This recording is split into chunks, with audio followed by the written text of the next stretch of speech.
So hello, I'm Andy Presby. Joe will introduce himself in a minute. I'd like to thank all the fellow folks and all of you for listening to us in the design working group. So, first of all, I'm going to approach this a little bit differently than logically I normally would. First of all, what did we do? We took 4 science fiction propulsion starships, or 4 science fiction starships, all crewed by various organisms, and tried to figure out what we would have to do to make those starships a reality. So that's what we did.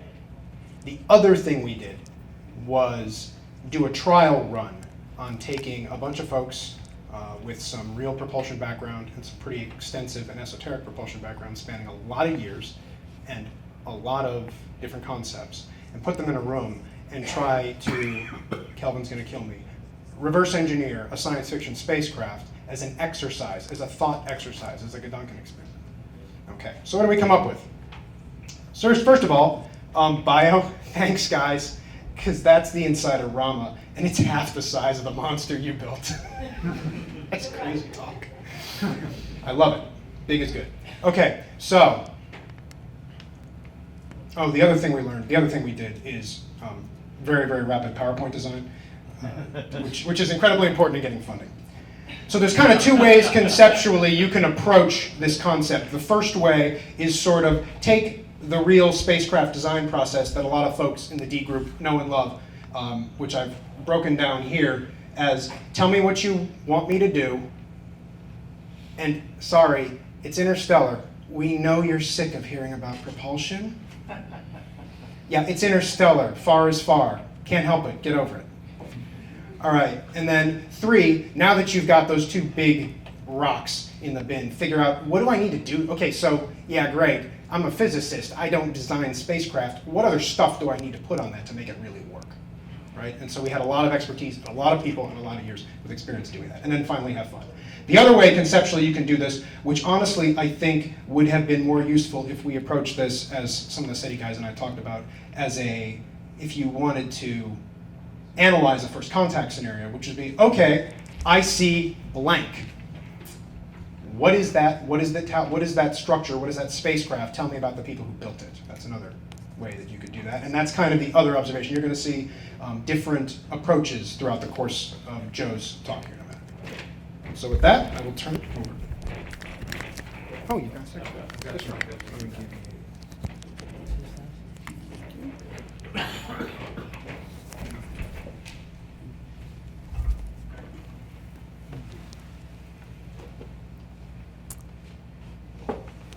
All right, well, good evening, everybody. My name is Joseph Meany, and we're going to be going through a bit of the design of what we came up with for the various starcrafts that we were given.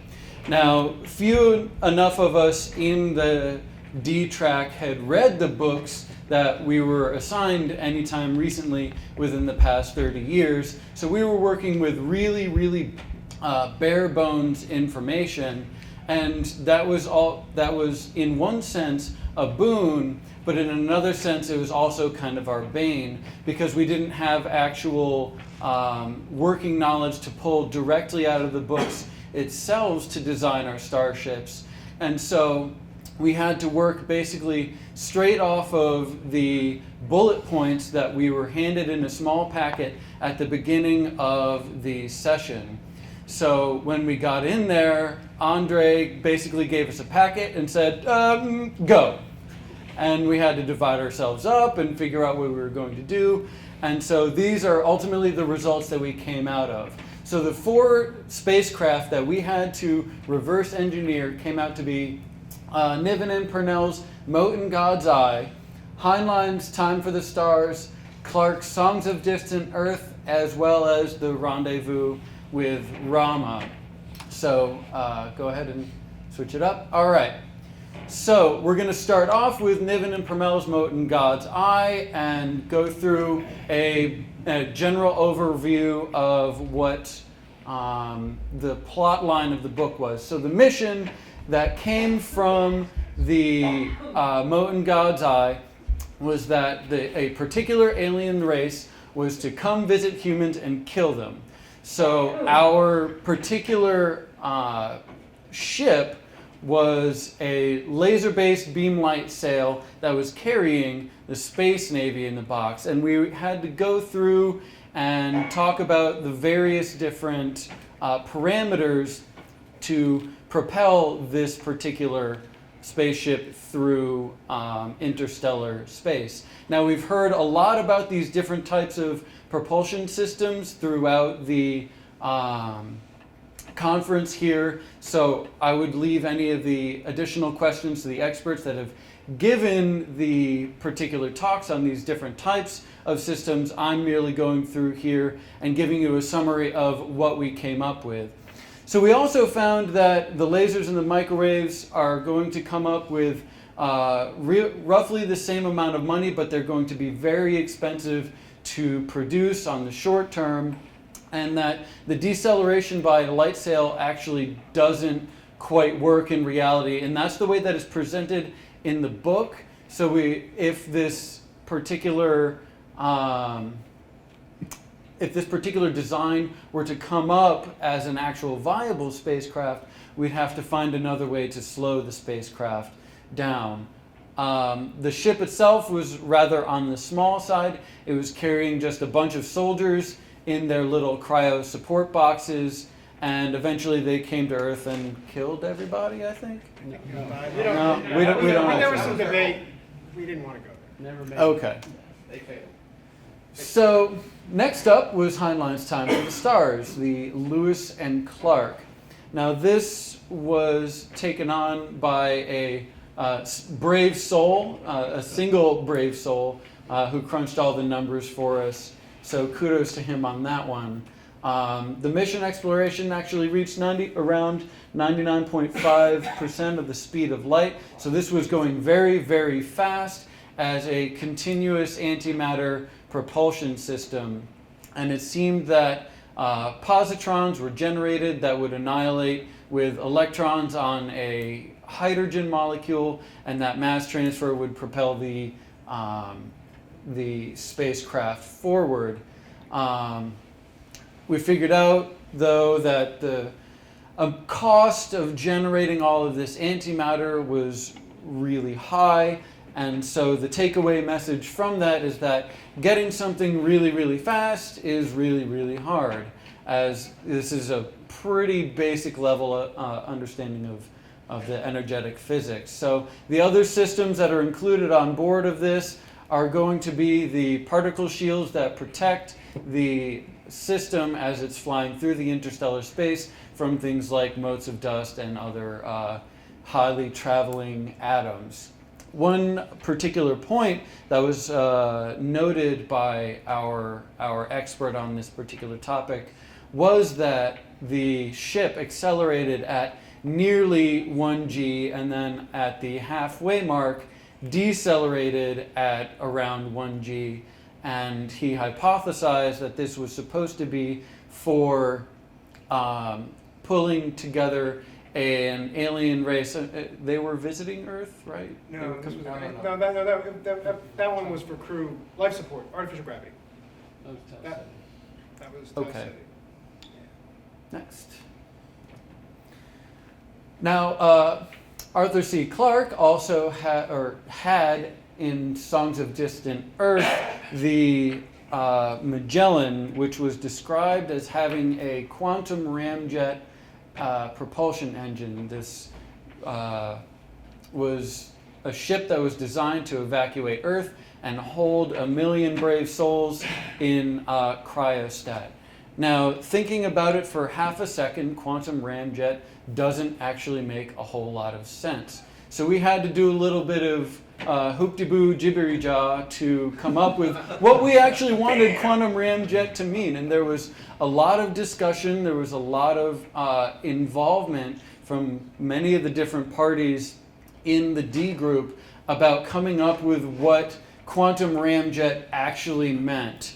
Now, the ship, in the book, we were told that it had a massive ice shield on the front, and part of the part of the narrative is that the ship had to slow down and stop at Earth so that stop at an extrasolar colony to replenish this ice shield. Now, Joe, you have 3 minutes. okay, so the ice shield we came up with had to be made out of a particularly exotic form of high-density ice called ice 15. It's formed under high pressure and at low temperatures, so we said, cool, we're going to put that on the front of our ship and use that as a optical lens to draw in solar energy, do some photon up conversion in a way that we can combine photons to a higher frequency state, store that energy, and then turn it through an inorganic-organic matrix, and then power that through the BFL, the big freaking laser. That would push the spaceship throughout interstellar space, and then eventually we find a way to decelerate that. All right, let's go on to the next one. And now I will turn this over to you, Andy. And yes, I saw lots of heads nodding in the audience. We know that one doesn't work. It breaks the laws of physics. We know. We think. Go. Okay, so real quick, Rama. You guys can see it's about half the size of the vessel that the B group used as their basis for the bio study. For those of you who haven't read the book, it's basically a giant ONeill cylinder flying through space that comes into Earth, that comes into a solar system and visits us. We don't know what, we don't know why, and we're going to use this. We didn't do much design for this. Because I got a question for those of you who read this book. Don't answer it now, we don't have time. What is this thing for? It's really, really hard to design a spacecraft when you don't really know what it's for. This is a big, empty, gloriously opulent habitat that somebody sent to Earth and then comes in, sits around for a while, the humans visit it, it goes, it harvests some stuff from the sun, and then it leaves. That's it. So it's really important to know what you're designing. So what have we learned? Thing one, science fiction authors are not paid to design starships, and it's a good thing.